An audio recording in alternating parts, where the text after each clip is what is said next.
Everybody, Tim Hughes here. I'm the CEO and co-founder of DLA Ignite. With me today, I've got Tom Miner, and we're going to be talking about his book, Social First Brands: How Modern Brands Create Community, Loyalty, and Growth. Tom, what a fantastic book that you've written. Before we get into it, remind people where they can get hold of you. Yeah, absolutely. So you can find me at goldminermedia.com or I'm on LinkedIn as well, just at Tom Miner. And just to say, it's my favorite book of the year, and partly because you tell a whole. It's for me. This is kind of like a working holiday, because I work in social media, and you telling lots of things about social media, and there's a whole bunch of stuff in here which I thought, yeah, I never thought about that. So really appreciate that. So, what was the inspiration behind it? Yeah, well, first of all, thank you for the high praise. It means a lot. I've obviously read your book several times myself. So inspiration really to me was just being social for years and years, and feeling like, this is, I think, core to a good chunk of us social media professionals who kind of understand true social first practices. But you get out there and you start talking to dozens and eventually hundreds of brands and businesses around the world, and you realize this stuff isn't as common sense or as established as maybe we can think it is. And so when I realized just how many conversations I was having with brand leaders all around the world, which I thought was kind of obvious things, realizing, wow, there's still a lot of room to educate and help kind of get this message out there. And so that kind of kicked off this process of how do I then, put a book together behind it. But really the inspiration, kind of practicing what I preach, was really all about that the audience, right? That consumer for me, which in this case are brand leaders, and realizing there was still kind of a need to get this message out there. Because when you talk about social first, you're not actually meaning social media first, are you? This is well, what do you mean by social first? Correct. Yeah. So my definition of social first is a little bit different than I think maybe the first working version, what I call social media 1.0, or lowercase social media, social first, as I refer to it in the book, which essentially was this concept of, okay, great, social media is here. We should probably stop trying to blast out landscape videos onto platforms that aren't optimized for that. And that kind of was this early working origins of it. But to me, it's so much bigger than just social media, right? It's really a way of connecting with consumers and getting people to talk about your brand. So I referenced in the book too, but social media could go away tomorrow and social first would still live on. So social media itself is just the means to an end. Yeah. Currently, it's our tool that we can use to connect with people around the world at a scale and a speed we've never been able to do before. But it won't always be that way. There'll be something in the future that supersedes or replaces what we call social media today. But the practices of the book will live on far beyond any social media channels. Why do you think brands still treat social media as a broadcast channel rather than like a community building platform? Yeah, that's a great question. I think a lot of it kind of falls back into kind of those best practices that are can be pretty deeply entrenched. When social first came on the scene, right? I think brands took to it in a way that was a broadcast channel because it worked. Right, for the first several years of social, you could absolutely broadcast. The organic And reach that was was what we wild. were used to from a marketing perspective. We were used to standing on top of the building with a megaphone saying, "Buy my product because we're great." Exactly. Yep. And you could get away with that in the early days for sure. And so I think that kind of best practice, that the habits got entrenched. So as social change, but more importantly, as consumer appetite changed, the platform cultures changed, brands did not keep up. So what happened was we're still living in this broadcast world, kind of a web 1.0 mentality of, hey, I have this message, I'm going to broadcast it out to you. We didn't really quite adapt to the two-way nature of social. Some brands obviously were early to it, kind of led the way, if you will.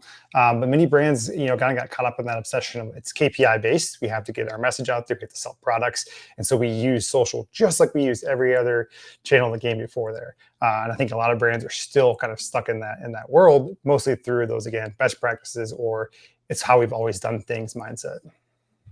Because one of the come to one of the diagrams now. One of the diagrams that you give is this one here, which there we go. This one here, where you put the consumer in this. Backwards because I'm a mirror. You put the consumer in the center, And it's not until you get to the brand at the top. So you say the consumer, then consumer interests, then consumer behavior, and then brands. And I assume this is the same in B2B as in B2C. Absolutely. Yep. So that Why is the simple, consumer the center of things and not the brand? yeah. Surely it's Well, privilege, Tom. Come on. exactly, right. The mini You're a brands and a heretic. sacrilege. Right, exactly. So I think for the brands that still live in that brand first mentality, or a brand first brand as they're referred to in the book, that's still that. I think just a common way of doing business. We fall in that trap that we think our thing is the most important thing, the most innovative thing out there, right? And so when we step into that like myopic marketer mind, we can kind of lose sight of like what actually matters and who that stakeholder is when it comes to social media or marketing, and even more broadly, and that is the consumer, right? If we can't reach them, get them to talk about our brands, what are we doing, right? So we are that self-centered, kind of that selfish POV that a brand has, which we know a consumer does not need to be told that a brand thinks their product is the best, that they think that the brand is the best. That is just a given before the consumer even reads your content. With that kind of flipping the model and putting the consumer at the center, it forces you to have to kind of work your brand backwards into the messaging, into the content. And so it seems like a simple flip, and it really kind of is. Not necessarily easy, but it is simple in nature of how do we take what the consumer is into, their interests, their behaviors, understanding at that level. We know what they're doing today. We know the types of things and how they're going to share content in text messages or closed DMs with friends, and then find a way that our brand is going to be interesting and relevant to that to get people talking about us. So it's kind of just like the Trojan horse, if you will, but it starts with really that deep understanding of the consumer and that they have to be placed at the center for that to work. Next diagram, which I loved, is this one here, which is the fact that we've moved from a social graph to an interest graph. And that's exactly how, if you think about the way that we use social media, what happened was that we connected with friends. This is going, 15, 20 years ago, we connected with friends. Now what we do, we're interested in people because of what they're sharing is of interest. And I was on a call with LinkedIn today where LinkedIn said, if people are sharing rubbish on your timeline, just unfollow them. So to talk to us about that. Yeah, that's a massive change in social at large. So really, if you think about like trends in general, right, that's kind of a buzzword, obviously, but there's kind of three different layers and nuances to trends.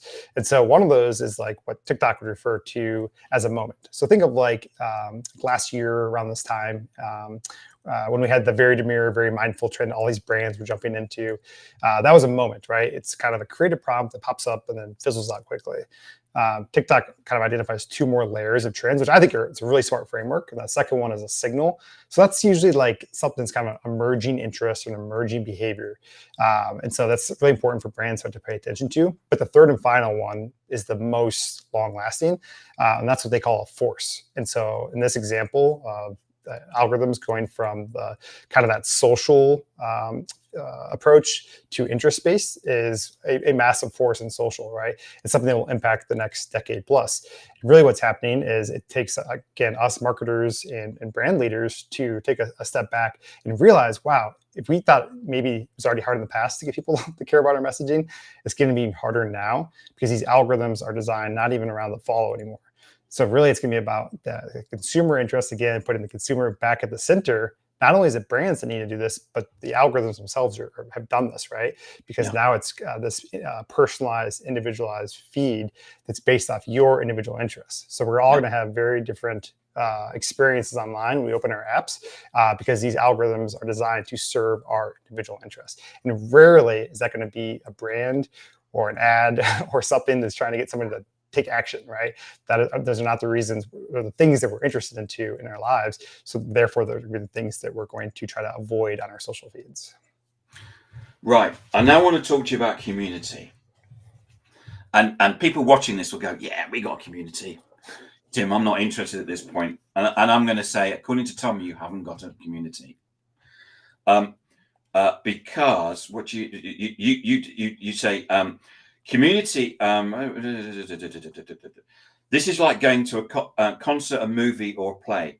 You don't just sit around talking with attendees and swap content and information after the credits roll. After the credits drop, you walk away. So you describe that people think they have a community, but it's actually just like going to the cinema or going to a concert. People form in a sit there and they consume the content, but once the show's over, they walk away. There isn't actually any interaction between the people. And this is whereas a lot of people think that they've got a community, they haven't.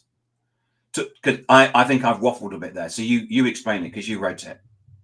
Yeah, that I did. But no, it's a really good point. And I think community is one of the most abused terms in marketing, and just in business in general, to be honest.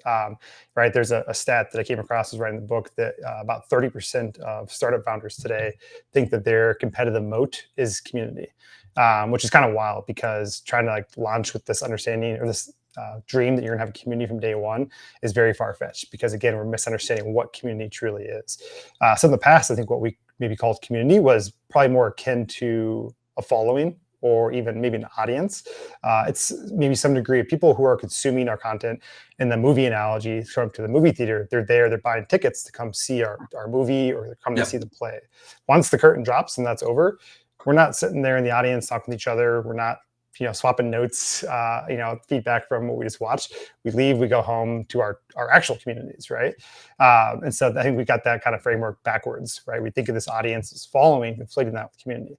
Community is very difficult to have, and I think sometimes the more chest beating I see out there of a CEO or a CMO saying, "Oh, it's our community that makes everything possible," 9 times out of 10, they don't have a community, because community is very hard to pinpoint and very hard to create and maintain.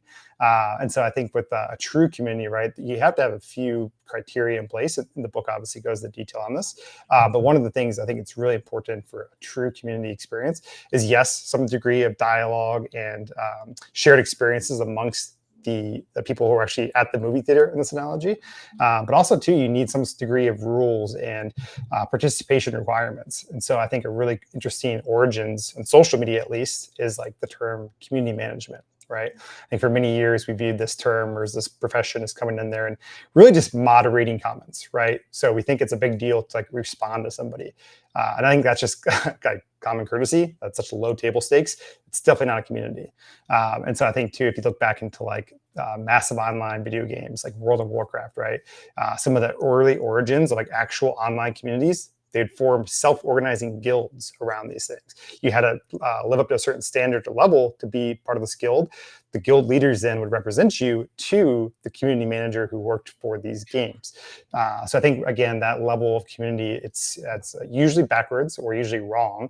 And realizing the level to do that, typically it won't happen in the marketing department. You need to have more of a it's a business strategy. It has to be baked into the culture of the company to eat, breathe, and sleep community. So my next question was, how do we turn an audience, which is what most people have got, into a community? Yeah, great question. So a lot of patience, a lot of understanding, and a lot of love. And so, I think for that term community to be a true community, an audience, right, already takes time to build, as we know. It takes really great content typically to start that. You have to have good enough content where people want to show up and kind of continually consume your content. That would be my definition of an audience. Versus the follower might not necessarily want to watch your stuff consistently. So a little bit different. But to go from the audience to that community leap, again, that's going to take time. It's also going to take resourcing and understanding of what the audience wants, right? So I think, too, if you think of like social first as putting that consumer kind of the center of everything, to take that next evolution into community, usually, this person's already going to have consumed your content, bought your product. They're kind of already in your marketing funnel. So you don't need to throw first-time messaging them ever again. They know who you are. They like you. They trust you, right? So they want something deeper and more meaningful from you now, or from their fellow community members, right? And so to get them there, typically that's going to be a lot more of a place for them to, again, self-organize. And so whether that's like a Discord channel, or there's different Slack channels, etc. Tech tools we can use to like organize them, and that's totally fine. But it really has to become that self-organizing facet, and that's going to be kind of the shared language, the shared brand lore, those elements that these other consumers know and love, and can talk to their other fellow fans about their shared love Yeah. of your brand. So who do you see doing it well? Yeah. So there's, I think, a couple examples. One of my favorite ones, though, just because they're a little bit of a younger brand. Sometimes we point to like the big established guys. It's a brand called Topicals. They've only been around for a handful of years. They're a skincare brand that's done a fantastic job of building community. If you go to their website, you can actually just Google Topicals community, and they have 3 different like tiers or levels that you can be part of, depending if you're more of an influencer, are you a super fan, or are you just somebody who wants that early access. You can tell your friends and family about the great things that Topical is up to. They're doing some cool stuff there, but if you drill a little bit deeper into how they're actually executing on community, I went to LinkedIn when I was writing the book as a curiosity to search their job postings. I saw a handful of just community blank, and I thought that was fascinating. I see so many community title jobs for a pretty young emerging company. Again, a little bit drilling deeper, it turns out they have a community director who's kind of a C-level position at the brand, who came from kind of community grassroots organizing background.